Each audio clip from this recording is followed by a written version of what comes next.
I'm going to present a brief overview of observation operators and quality control procedures present in UFO. The focus of this presentation will be from a general user's perspective, presenting a few configurations and how to check the results obtained using these configurations. A more comprehensive introduction will be presented right after this presentation with a developer focus, showing what is under the hood and how things are connected in the code. Okay. Oh. Okay. Okay. The outline of the presentation will follow this list, introducing observation operators, then the bias correction options, and finally focus a little on quality control procedures and how observation functions come into place, how they become handy in some respect. Okay, so let's recap the idea behind UFO.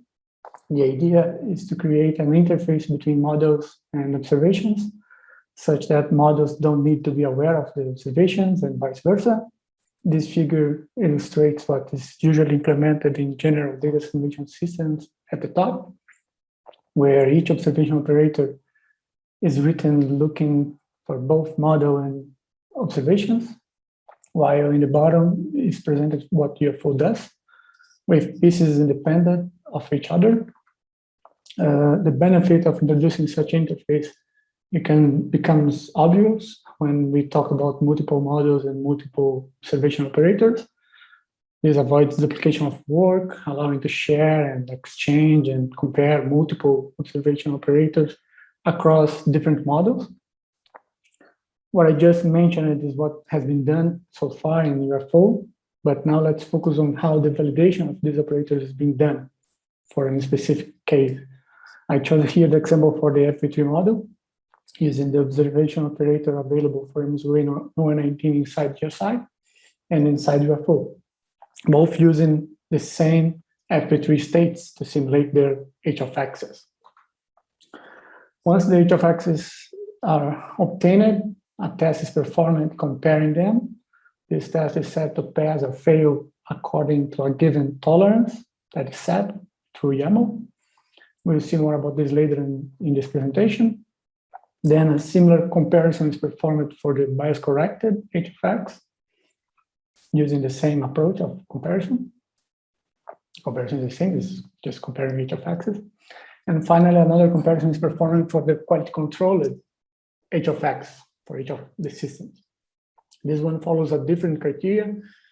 This one checks the exact number of observations marked as good after the QC procedures are applied using the simulated H of X and the bias-corrected simulated H of X. These comparisons are what we started seeing yesterday during the afternoon practical, and we'll continue seeing in today and tomorrow's practical. Okay, so now let's talk a little bit about the observation operators available in UFO. I encourage people to look into this documentation available in this hyperlink for an extensive list and description of these operators. It's certainly not possible and also not productive to go one by one on this list. So what I'm going to do here is to present a good example of the usage of these operators in a near real-time environment that JCSDA hosts on its website. The full observing system available in the NRT webpage is not present in this slide, but you can check this hyperlink on the right bottom and explore what's currently present for NOAA's GFS and NASA's GEOS models. So let's see examples of how each of these observation types, operators, the operators that these observation types invokes in UFO. The first example here is for the VERT-INTERP operator, used here to simulate horizontal wind components from satellite winds using the AMV technique, the atmospheric motion vectors technique. This operator is used to perform vertical interpolation according to a vertical coordinate. That coordinate can be height or can be pressure, and then the operator is smart enough to do the interpolation in pressure, in log pressure, if pressure is the case. It's also used by other observation types, such as radiosones and aircraft that we are seeing in the bottom, asking for vertical profiles of pressure, winds, temperature, and humidity. This YAML has been extracted from this SatWind YAML, pointed in this hyperlink. You will have access to this presentation later. You can navigate in the repo and see where this file is located. This YAML can be used to test how much UFO's h of x is close to GSI h of x. Again, test passes or fails according to that tolerance of 10 to the minus 4 in this specific case. These and the other tests that will be presented here have been tested among those more than 1,000 tests that you have triggered yesterday through the ctest command when building your environment in the first class, in the first practical section. You can have a closer look later if you want on those tests. Okay, this other example is for ARS Aqua, but it's very similar to the other observing systems that use CRTM as an observation operator. From Hui's and Ben's presentation, we know that CRTM opens the door to numerous radiance observing systems. For example, MZOA, ARS here, but MZOA, CRIS, and IASI, and so on. Fortunately, CRTM is already implemented in UFO, so it can be easily invoked by setting their specific configurations for coefficients and channels through the YAML, specific channels that you want to use.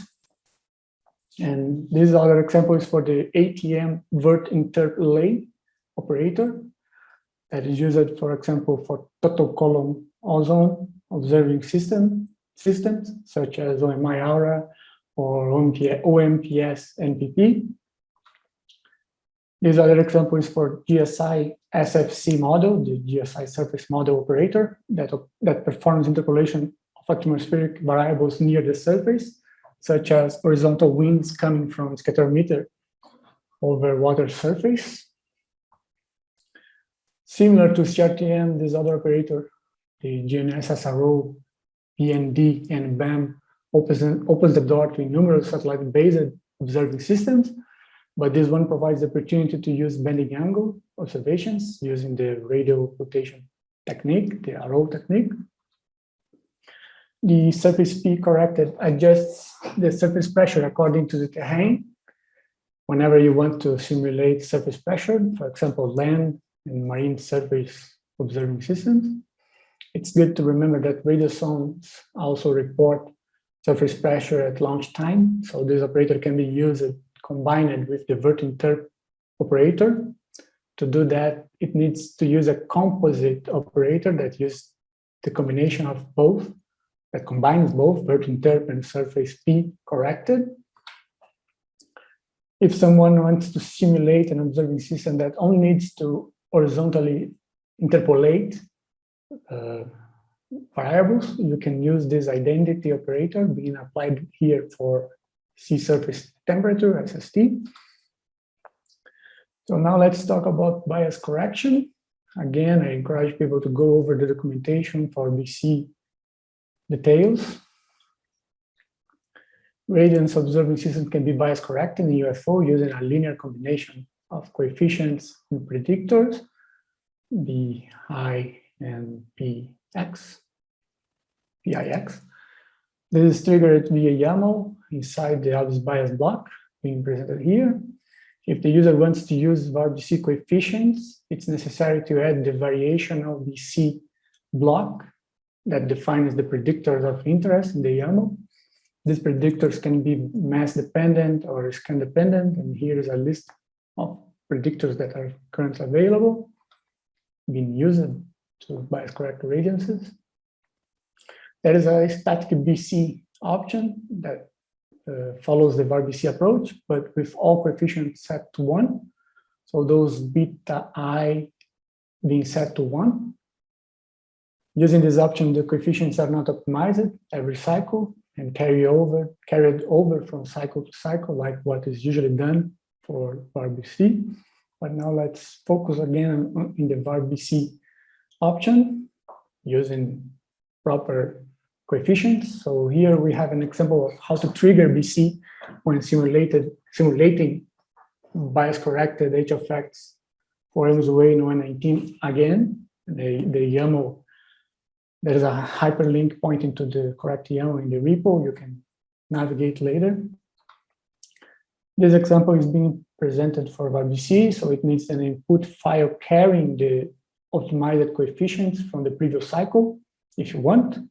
If this file is not present, or if you don't have the file, coefficients will start from 0, and from that cycle on will be optimized if you carry that file, carry over that file. In UFO, this file is a netcdf file that can be dumped with netcdf tools to show its content for all the predictors. In a observing system like MZOA that have only 15 channels, it's nice to dump the file and see the numbers and how the file is structured. Another file is needed if you want to use the temperature lapse rate predictor. Currently, this file carries T-lapse values inside a text file that follows this format, three-column file, presenting one value per channel, similar to the coefficient, one value per channel, one coefficient per channel. And similar to the H of X test, we can test the bias-corrected H of X against a reference using the same executable and following the same criteria, the same test. This one is another that was among those more than 1,000 C tests that you ran yesterday. And now let's talk about QC, the quality control procedures in UFO. Again, I encourage people to go over the documentation to see specific details, and then later go to the code and got used to on how these things are coded. We all know at this point that QC procedures are performed through observation filters. These filters are generic and already available for several checks, such as gross check, background check, and so on. Filters should cover most needs in a generic fashion. However, observation functions become handy whenever a generic filter needs additional information. We'll see some examples next. An observation that doesn't fail any of the checks of the filters is considered a good observation and receives a flag equal to 0. If it fails any of the checks, it receives a flag defined by this table.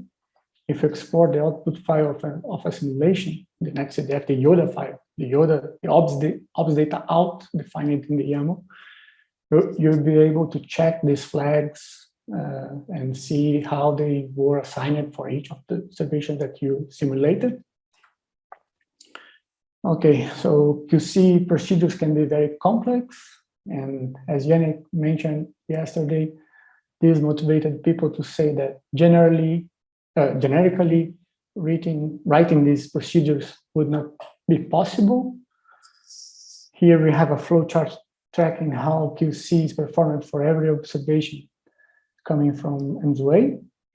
No, 19 again, but this can be generic because what really matters is how the YAMLs are defined inside of each of these blocks. So this is a generic for all MZOAs.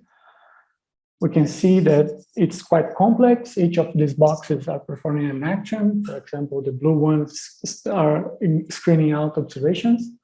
The green ones are inflating errors, because filters are not, filters can be used to inflate errors too. And the red arrows are tightening error bounds in the gross check.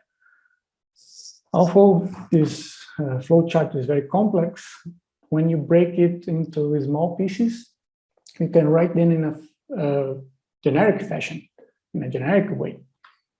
So for example, for the cloud liquid water check, the first one, in the flow chart, this piece of YAML is invoking a bounds check filter to reject observations from channels 1 to 6 and also from channel 15, according to the cloud liquid water content obtained from observations. And you can use the same approach, but deriving CLW using the actual H of X that you simulated with UFO. But as you can see in both examples, this is being obtained with a combination of this bound checks filter and this CLW ret MW obs function, the cloud liquid water retrieval or microwave sensors observation function. Such a combination can also be used to inflate errors according to the topography, as we have here in this example. And this can be done for all the boxes in the flowchart and represented through an YAML file. So here we have an example of it for MZUE 19 again, with all the filters content omitted by these lower three dots in this black excerpt of code. If you remember, we have here the obs bias section suppressed, being omitted that we defined previously, the H of X using geovals that we defined previously. So again, this YAML is another that was present among those who have exercised using C-test yesterday. This test will check the number of good observations that remain after the application of all the filters using bias-corrected UFOs, H of X, and compare them to a given reference number. Different from the H of X test, this number needs to be checked offline. This number of good observations for the reference needs to be checked offline and filled in this YAML according to the number that you got from your reference. There isn't an automatic procedure to create them on the fly yet.